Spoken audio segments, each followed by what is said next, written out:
જય દ્વારકાધીશ, જય શ્રી રામ બધાને। તો કેમ છો બધા મિત્રો? તો આપણે જઈએ છીએ દુકાને હવે। તો આપણે રસ્તામાં છીએ,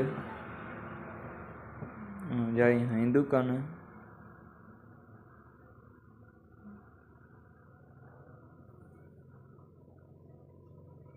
તો આપણે આ રસ્તામાં કાચબાનું બચ્ચું નાનું એવું મળ્યું હતું, તો આપણે એને ઉપાડીને સાઈડમાં મેળી દીધું।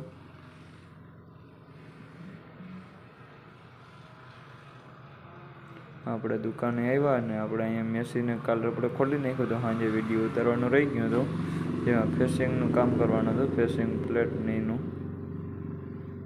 અને પછી આપણે ગયા હતા આપણે ભાઈબંધની દુકાને, ને એક બે જોન્ડિયર આવ્યા હતા, એમાં પંજાબી સાઇડલી ફિટ કરવાની હતી એની ગયા। પછી આપણી પાસે એક સનેડો હતો, એમાં વાયરિંગ ભરી ગયેલું છે, તો એનું વાયરિંગ કરવાનું છે। તો આપણે કોઇલ બધું કાઢી લીધું છે।